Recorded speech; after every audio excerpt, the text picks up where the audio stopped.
دغه ته سوچ وړی یم ما خو هغسې د زندګي هغه سوې ده ختمه سوې ده خو د دغو راسره سوچ فکر ده چې دا به څه کوي داسې وکړه 4 بجې راسو دلته ناست یاستو هدیره کې په دې خاطر ناست زه به څه وخورم څه وخورم بس څه وخت به راځو بس د مره پسې ګوره دا کوڅه بیا ناممکن. سلام علیکم ورور ستړی مې شي جوړ په خیر څه دی ښه دی لاره مې غلطه کړې ده چې تلم اخوا چېرته ځې ورو د پل چرخي اډې ته تلم همداسې اوبه راوخېځې که نه ښه دغسې به تاو سي لاندې بس ښه داسې دې غونډۍ باندې داسې وخېږم اوس غونډۍ باندې وخېځه ښه هغه ورته لار وتلې ده هغه د داسې خوړ شي خو به نه وي چې مثلا موږ موټر ټیټ دی تللې کچه لاره ده ښه تللې ده ښه ولا تلم بس دلته مې یو چا سره څه کار و لار رانه غلطه شوله په دې خاطر بس همداسې پاس ته مې ولید دلته ناست وې څنګه خیرت انشاءالله شکر ده والله بس څه پریشاني مو وایي صاحب څه پریشاني نه وي الله دې خیر کړي والله بس ادرې ته راغللو بس دا سوچم کولو چې کله به راځو ګردې مې دواړه خرابې دي همدغه سوچ باندې وم خپله هغه واش کوم د ګردو ښه دلته په دې خاطر ناست وي خفه یې والله په همدغه سوچ باندې ناست ولو او ما ویلې چې یاره دا اوس هغسې کوم واشم اوس هغه باندې ورکوي پیسو باندې ورکوي دلته موږ ته او صفایي کومه د ګردو ښه بیخي له زندګۍ ګردې راغلی تنګ راغلی په تنګ راغلی ولې خو دا په ماشین باندې ژوندی یم بس د مره پسې ګوره دا کوڅه بیا ناممکن شوله زما راستنېده بیا. هدیرې ته څه خاطر دلته راځې والله بس همدغه سوچ کوو چې کله به راځو خو بیا هم په دې ماشومانو باندې زړه نه کېږي واړه ماشومان دي 5 شپږ دانې نو زه وایم چې دا به څه کوي ښه دې تشویش کې د ماشومان به څه کوي کله په هغه سیټ کې کله به دا سیټ کې بس همدغه کې بس ورځ به داسې ناست یاستو په دغه سوچونه همدا واړه بچیان دي ته راشه اوهو څنګه یې بچی ښه یې هغه بیخي واړه دي بس همدا دی مشر زوی دی مشر زوی دی کار به څوک نه وي بیا نور نسته کار والا هم څوک نسته نو که ته چېرته دا واش ونه کړي بیا چې واش ونه کړو بس په هغه باندې ژوندي یاستو ماشین باندې که دا هغه نسي ونه لګېږي نو زه هغه یم ختم یم چې و پرند باندې اخته ماشین باندې هغه ژوندي یاستو د دې ماشومانو بیا څوک شته سرپرست والا نسته بس زه خالي به زه یم په کور کې او د ماشومان دي بس دغه ته سوچ وړی یم ما خو هغسې د زندګي هغه سوې ده ختمه سوې ده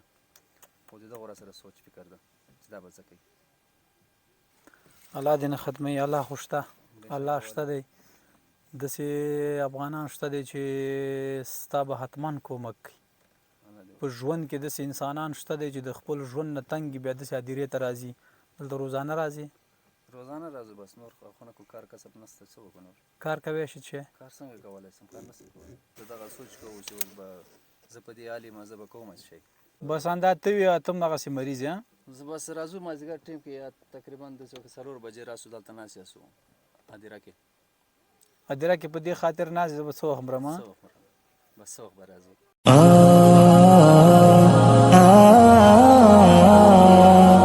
داسې کله هغه داسې سوچ راځي د ماشومانو باره کې چې بیا زړه مې هغه خوري ترس وخوري چې دا به څه کوي نه الله دې جوړ کړه الله دې جوړ کړه نو بیا دا یو واش په 2 روپۍ کوي واش کاکا و داسې وکړی چې هغه مواد راته ولیکي نو 1500 1400 روپۍ مواد ته ورکړم او د پل چرخي نه چې زما کم از کم 2000 افغانۍ لګېږي و دغسې لګېږي په یو واش باندې واش باندې د هفته کې یو ځل کوي هفته کې ورې کوم چې وای نه کې بیا ختم یم څنګه یې بچی ښه دا د مشر زویه دا مشر زوی د وضعیت ته وګورئ خفه دې کړو والا سخت یې خفه کړو کرې شپه مې ورته اوښکې تویولې دا به څنګه کېږي دا خو موږ زړه کې یو داغ جوړ شو دا خو دې موږ خفه کړلو چې داسې انسانان هم په ژوند کې موږ ولیده چې هغه د خپل مرګ لپاره انتظار باسي او په هدیره کې ناستي والله بس په انتظار یو دغسې خو بیا د ماشومانو ته سړی وګوري زړه یې هغه خوري ترس وخوري چې دا ته څه وایې په کوم سوچ لګیا یې ړنګ یادونه زه الله مهربان دی الله شته دی الله د خپلو بندګانو مشکلات حلی او یو کار به وکړو که نه نو موږ خو اصلا چېرته روانو نو نظر مې در باندې ولګېدو موږ اصلا نه پوهېږو چې الله درته راوستو که څنګه که دې لحاظه راتلم هم نه خو الله درته راوستلو نو انشاءالله چې زه به په ډېرو باندې غږ وکړم نو د دغه ماشومانو په خاطر باندې دې ورور سره کومک وکړي زه به درته 2 هفتو واش پیسې درکړم په چش کې واش کوي دا چې شی دي در سره پسټوله ورته وایي اول مې په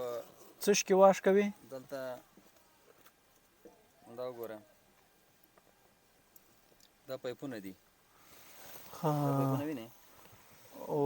د هجران تو پروتیارو کی دی اسیر یم دغه باندې زیره باندې ما دا خو داسې اوازونه کوي دغه ځای خو دا دې ته هغه پسټوله وایي هغې پکې لګولي پایپونه یې لګولي زه په دغه باندې یعنې هغې ما ژوندی یم بس که دا واش ونه کې بس کیسه خرابېږي ختم یم په هغه ورځ باندې ختم یم بس شپه او رات دغه ځای هم ګورې پیپ دی که نه پایپ ده دا پیپ دی دلته پکې پیپ تیر دی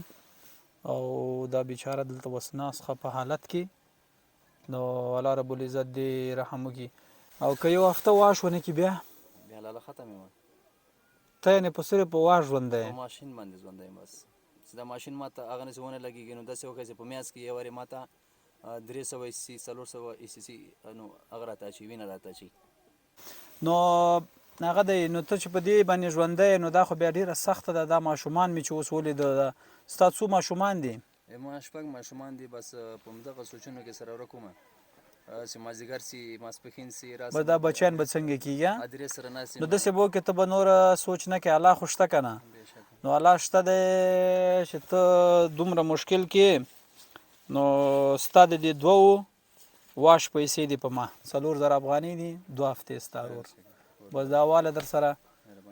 او څنګه دی اوس خوشحاله شوې خامخا څه سوچ دی وهلو والا هم دغه سوچونه کې وم زه چې دا به څنګه پوره کېږي دا به څه کوو ادیرې ته مې سوچ کولو چې دغه حل نه خو ما ته مرګ ښه ده صف تلوار وندې دا صف تلوار تیر شو مړ سمه که نه او چې د دې واش تکلیف ماته نه وي بیا کله سوچ راسي دا د ماشومانو خواته سوچ وکړم چې یاله سړی تا څوک ستا نه بل څوک نو دا به څوک سنبالوي په کور کې څنګه د سره سبا لپاره واش پیسې وې که نه نه ولې دا تا راکړلې بس همدغه پیسې وې څه وایې الله دې عزت وکړه خیر وسو بچې ته خوشحاله شوی انشاءالله نو زه درنه ټلیفون شماره اخلم ستا ټلیفون شماره موږ د ځان سره ساتو افغانان شته دی چې تا سره مرسته وکړي نو ستا لاسنیوی به موږ عاجل کوو چې هره کمي ستا لاسنیوی به کوو نور دې قبرو ته مه راځه موږ دې ځان سره خفه کړو خیر وسو نور مه راځه انشاءالله الله خو شته دی الله ډېر غني ذات دی او زموږ افغانان تجاران مالداره خلک شته دی اضافه بکسو کې ورسره پیسې پرتې دي ولا کې چاته ورکړي خو ستا لپاره به حتما د دغه وړو ماشومانو په خاطر تراشه بچی تراشه دا وګورئ د وړوکې زوی تراشه اوهو څنګه ها څنګه دی پلار دې ښه دی پلار پسې خفه کېږي ها نه خفه کېږي څه پوهېږي بیچاره نو دغه وړوکې ماشوم په خاطر غم دې سملا که پښتون ده نه ماتېږي د دې ورور لاسنیوی وکړي نو وروره موږ درنه ځو بس الله دې عزت وکړه چې موږ ته دې لاره وښودله انشاءالله موږ سره بیا حتما په خیر تماس کوو انشاءالله صحیح دی نو دعاوې کوئ زارا چاودی بشمستا په سخت بیلتون کې د ژړا